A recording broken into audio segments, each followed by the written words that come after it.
Bien, buenas noches, bienvenidos a este tercer capítulo del programa Psicocomunica. Hoy tengo un invitado muy especial, es mi amigo Alex, él es biólogo de profesión y vamos a hablar de un tema que a muchos nos interesa y este canal también, es el tema de educación y conciencia ambiental. Entonces con Alex vamos a conversar acerca de esta temática y bueno, vamos a ver por qué camino nos lleva la conversación. Alex, bienvenido al canal. Muchas gracias, Quique, por la invitación. Me parece súper interesante el contenido que estás haciendo y pues dispuesto a tener una conversación de lo más amena y entretenida posible. Claro que sí. Bueno, Alex es un amigo de hace muchos años, así que, como dice Alex, seguramente se va a convertir en una conversación muy amena. Alex, la primera pregunta que se me ocurre, ¿qué significa conciencia ambiental bajo tu criterio? Perfecto, mira, lo que pasa es que desde hace ya muchos años, de alguna manera sin ir a un aspecto técnico tan estricto, la ONU lanzó lo que fue un concepto llamado desarrollo sostenible. Y el desarrollo sostenible abarca tres aspectos muy básicos ambiental, muy básicos y elementales, como es el aspecto económico, el aspecto ambiental y el aspecto social. Entonces, es en esta parte donde el aspecto social y el aspecto ambiental se conjugan. Entonces, y nos llama de alguna manera a generar conciencia en la gente. Pero para generar conciencia se necesita educar a la gente en temas ambientales, en temas sociales. Entonces, si de alguna manera queremos dar un concepto muy básico, es la educación socioambiental. La educación socioambiental. Mira, a propósito de lo que tú me mencionas, estaba acordándome, en algunas de las universidades donde enseño no se ven muchos cursos que hablen del tema ambiental, ¿no? Como cultura ambiental, temas de medio ambiente. ¿Crees que también por ahí está una debilidad, por ejemplo, que en las universidades no se toquen mucho estos temas? Sí, y en verdad en nuestro país, pues, uno de los grandes déficits es el tema de relacionar tal vez la educación con el aspecto práctico, el aspecto de la sociedad, de lo que está aconteciendo actualmente. Muchos de las currículas, de los planes y programas han quedado son obsoletos. Hay algunas universidades que ya están tocando este tema. Incluso ya hay especializaciones, por ejemplo, en cambio climático. Y que están relacionadas muy directamente con la participación del hombre en todo lo que es como eje, no sé si principal, pero un eje fundamental dentro de lo que es la educación. Algo que no se ha tocado en su real dimensión dentro de las universidades. Entonces, respondiendo a tu pregunta, es necesario incluirlo, es necesario que se haga realmente, digamos, un análisis profundo de las currículas e incluir lo que es los temas relacionados a la conciencia, a la educación ambiental. Y si vamos un poquito más atrás, en los colegios es casi nulo este tema, ¿no? ¿Tú qué opinas de eso? O sea, yo no recuerdo en mi época que nos han tocado un tema específicamente para decir, tomemos conciencia de lo que le está sucediendo al planeta, ¿no? Entonces, ¿tú crees que el tema de la toma de conciencia parte en la universidad, como tú dices, hoy en día ya las universidades lo están incluyendo, pero parece que es muy corto el tiempo, ¿no? Ya debimos haber hecho esto desde el colegio. ¿Cuál sería tu enfoque ahí? Pues sí, en verdad es un tema que abarca la generación de conciencia, la educación es un tema que abarca no solamente el colegio, sino empieza también desde casa, ¿no? Pero claro, para que en casa se genere conciencia ambiental es necesario que haya una educación, y es verdad. Si bien hay algunos aspectos básicos que se tocan, como por ejemplo disponer adecuadamente la basura, o si vamos al aspecto técnico, a los residuos se tocan, pero son muy básicos. Y uno, bueno, y para ser sincero, ¿no? Una de las grandes deficiencias, por ejemplo, nuestro país es muy rico a nivel de legislación en temas ambientales, pero sin embargo eso no se difunde.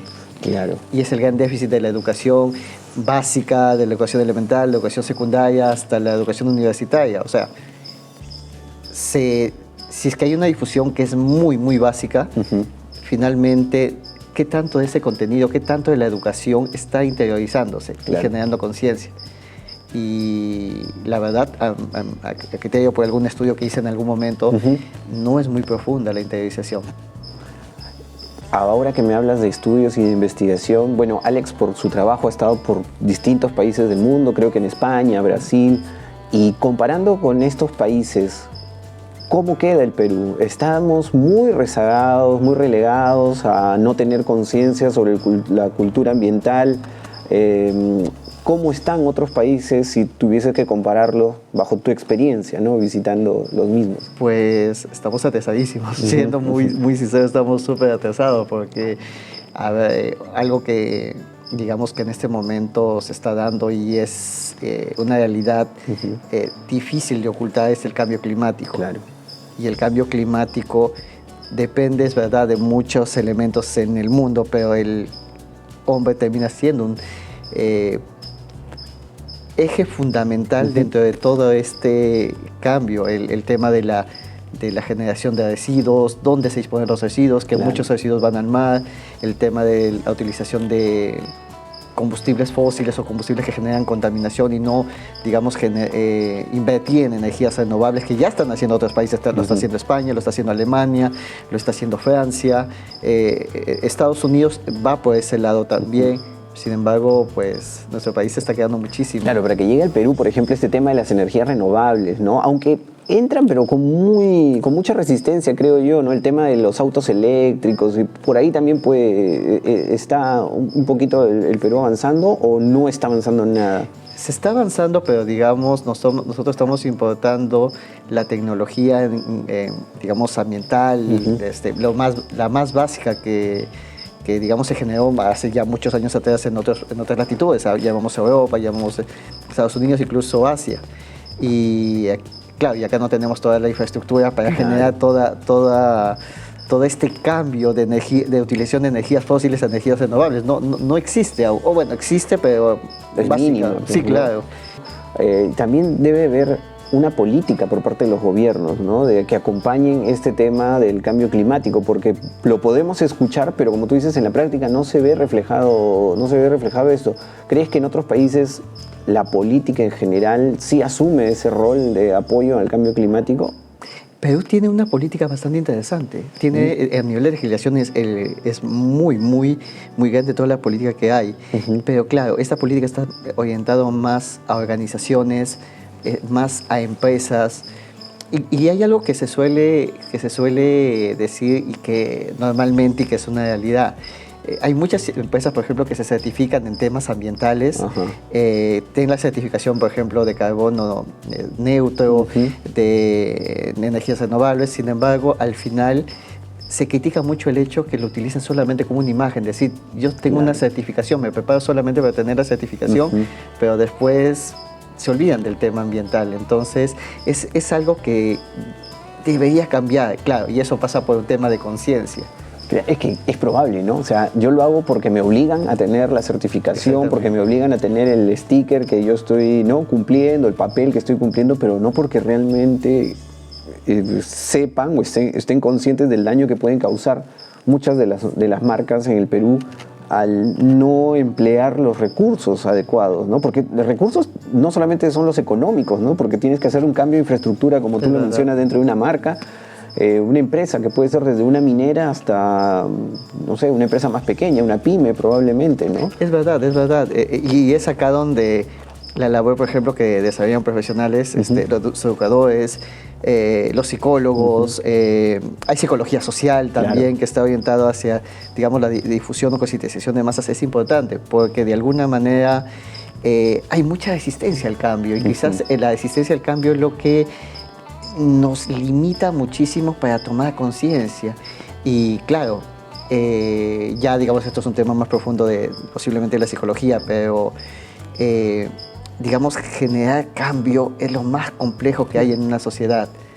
Entonces mucha gente cambia ya al final cuando ve que ya no tiene opción. Pero esa no es la idea, ¿no? Por lo menos para el caso del cambio climático, no es la idea que lleguemos a ese punto, ¿no? Es que no es un tema preventivo, no hay una prevención, ¿no? Creo que en general el Perú no tiene una cultura de la prevención, ¿no? O sea, nos vamos al dentista cuando ya nos duele la muela, ¿no? Pero no vamos para ver cómo estamos, si tenemos alguna picadura, ¿no? Algo así. Entonces, ¿crees tú que no hay una cultura de la prevención en nuestro país? No la hay. Definitivamente no la hay. Y eso aparte tal vez, digamos, claro, esto ya es un tema de psicología social mucho más profundo, de historia, que deberíamos conocer, deberíamos aprender. Sin embargo, digamos, no hemos interiorizado la prevención. Y se da en los casos que hemos tenido los desastres naturales, Claro. se da en la pandemia fue un caso de ello, el fenómeno del niño, y otras epidemias que posiblemente no han llegado quizás hasta, por ejemplo, donde vivimos normalmente, en la costa, pero que, por ejemplo, se han dado en los Andes, se han dado en la selva, pero sin embargo, claro, no prevenimos. No hay prevención. Y lo peor es que ya cuando tenemos el problema, como tú dices, recién ahí vamos a actuar, ¿no? Pero con el cambio climático es muy difícil, ¿no? El otro día veía un reportaje, decía que en el Perú en los últimos 60 años el 40% de los nevados está desapareciendo en el Perú, o sea, se están derritiendo, ¿no? Y eso es irreversible, o sea, no hay forma de volver a tener nevados como los teníamos hace más de 60 años. Si nosotros tuviésemos una verdadera cultura de la prevención, de la toma de conciencia sobre el cuidado ambiental, si tú fueses, imagínate que el ministro del Ambiente de acá del Perú, ¿qué medidas tomarías? O sea, ¿qué propondrías tú como para ayudar a frenar un poquito este tema o ayudar a tomar la conciencia ambiental? Mira, no sé si llega ese ministro, pero de alguna manera creo que hay actividades que han contribuido negativamente a que también se den los deshielos. Digamos, uno de ellos es el turismo. O sea, tenemos el ejemplo más claro del Pastorui, donde durante muchos años hubo una gran afluencia de turistas porque es un nevado al que es fácilmente accesible, con mucha afluencia de gente. Sin embargo, esto también generó la degradación del nevado. También digamos, se priorizó el aspecto económico sobre, digamos, tal vez el aspecto social y ambiental.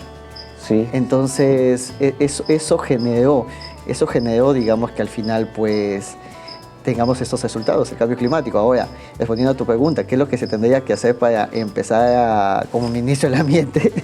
Que, bueno, a nivel de políticas, es que el tema es generar conciencia. Claro. Ver los mecanismos para generar conciencia.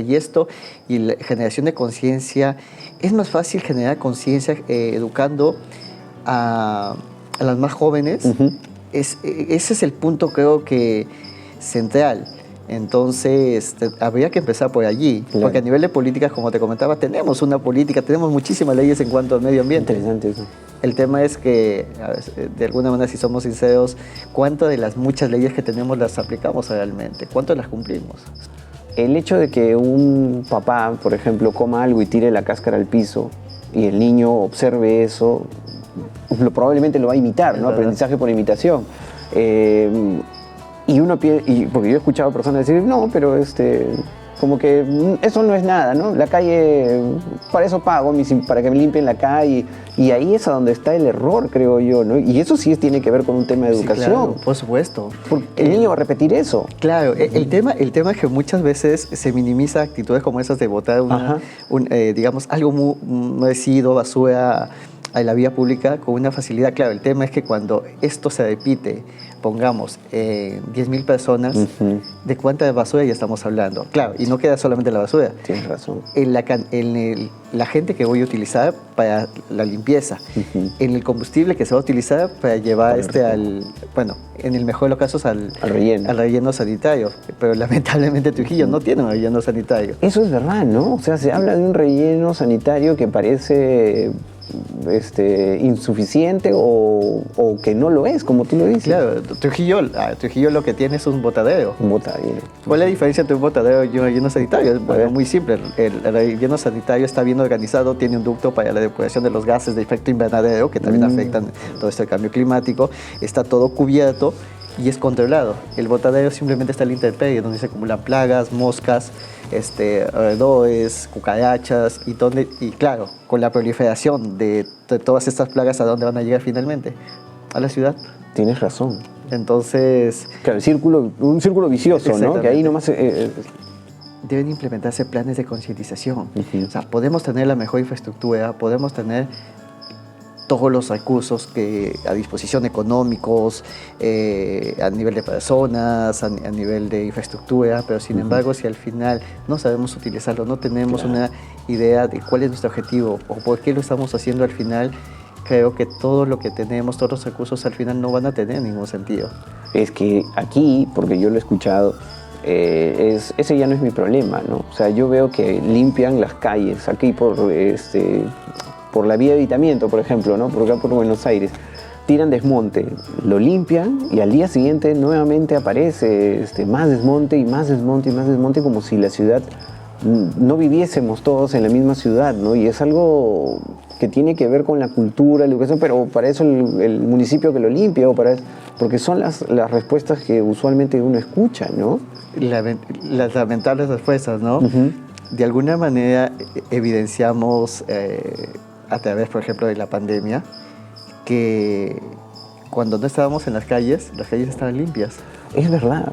Entonces eso nos llega a demostrar que de alguna manera, lo voy a decir de la manera más formal posible, uh-huh, somos partícipes de la generación de un medio ambiente adecuado, digamos, de un entorno limpio. uh-huh. Y pues en la pandemia se notó que somos responsables de que la vía pública esté o no esté limpia, de que el entorno esté el adecuado o no sea el adecuado. Que los ecosistemas, ¿no? En la época de la pandemia se veían pues especies que regresaban, que comenzaban nuevamente a interactuar en las playas. Y no solamente en el Perú, a nivel del mundo, ¿no? Se veían sí, claro. En Italia, aves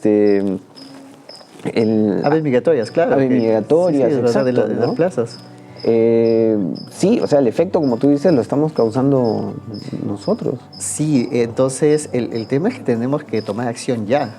Uh-huh. El tema es ya, porque el cambio climático se está dando. O sea, lo que se proyectaba que iba a pasar de acá en 50 años está pasando ya ahora. Los recursos que se creían que se iban a tener de acá hasta unos 20 años más, uh-huh, se está comprobando que en 10 años no va a haber alimentos para toda la población. ¿Y qué tiene que ver los alimentos con el tema de conciencia y con claro, el cambio climático? Al final, todo el cambio climático está generando escasez de agua uh-huh, para los cultivos, uh-huh, las condiciones ambientales no son adecuadas para los cultivos, las condiciones de vida no son las adecuadas. Hace poco, como te comentaba antes, justo de empezar con la conversación, estuve en un lugar donde la sensación térmica había llegado a 60 grados. Sí, me comentaste. Una locura, ¿verdad? Uh-huh. 60 grados. ¿Qué cuerpo está adaptado para resistir 60 grados? Así es. Pero ahora, a propósito de que hablas de los alimentos, ¿no? Se anuncia un fenómeno del niño aquí en el Perú. Y ya estamos viendo los efectos, ¿no? Por ejemplo, el clima que estamos teniendo ahora, o algunas exportaciones, ¿no? Trujillo exporta, La Libertad en general, ¿no? Es un exportador de espárragos, palta y todo lo demás, y como el producto no está teniendo las medidas, los estándares que buscan internacionalmente, ya no estamos exportando y comienza a afectarnos también en la economía, ¿no? Entonces, aquel que piensa, creo yo, y dice, bueno, eso no es conmigo, eso no es mi problema, en realidad es el problema de todos nosotros. En verdad, sí. Y es acá donde volvemos de alguna manera al principio, ¿no? El tema de desarrollo sostenible. Uh-huh. El tema de desarrollo sostenible habla de tener un equilibrio entre la parte económica que es necesaria, uh-huh, la parte ambiental y la parte social. Llamemos parte social la parte humana. Y es importante y muy relevante tener ese equilibrio, porque si rompemos uno de esos tres aspectos, uh-huh, terminamos desequilibrando todo. Entonces, claro, y se ve afectada la parte económica. uh-huh. El fenómeno del niño va a afectar la parte ambiental. La parte ambiental va a desequilibrar la parte social y la parte económica. Entonces, lamentablemente, al final, al no haber tomado medidas adecuadas para mitigar todo este tema del fenómeno del niño, todos los efectos, va a terminar afectando económicamente. Sí. O sea, yo creo que mientras más temprano tomemos medidas, pero hay una contradicción, ¿no? Porque yo estaba pensando en lo primero que dijiste. Si el Perú tiene leyes, tiene cosas buenas, ¿por qué no se implementan? ¿No? ¿Será un tema de presupuesto o un tema de voluntad, ¿no? Yo creo que es acá donde, mi punto de vista, uh-huh, es que no están los mediadores o de alguna manera, que pueden implementar todas estas leyes. Es verdad, el sector privado tiene especialistas, uh-huh, tiene gente a la que de alguna manera contrata para que pueda implementar todas las leyes y todas las medidas. El tema, claro, cuando esto queremos trasladarlo a la población, al peruano de a pie, uh-huh, no ha habido la manera. Claro. Porque, a ver, si, digamos, hay una pregunta que siempre se hacen en los medios de comunicación. ¿Qué tanto conocen los peruanos sus leyes, sus derechos, sus obligaciones? Entonces, claro, y eso es, más allá de la voluntad de cada persona de enterarse, de conocer las leyes, también está el hecho de cómo llegan, cómo se informan. Ahora,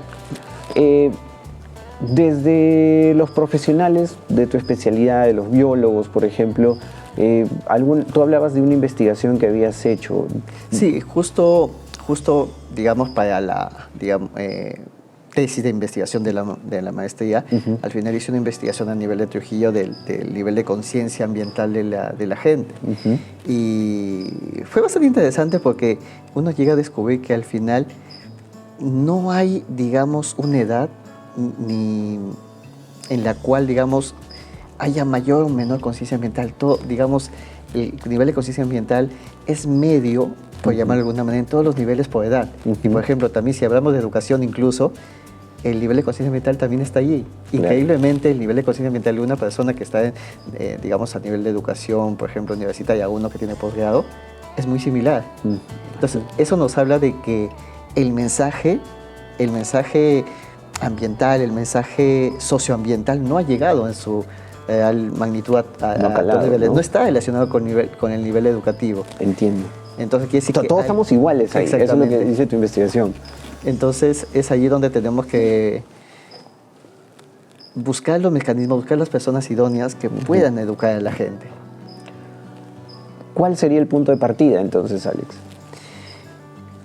Empezar a generar conciencia, pero a través de un plan adecuado, de un plan, digamos, organizado, un plan concreto, bastante articulado, donde se tengan los especialistas adecuados para comunicar.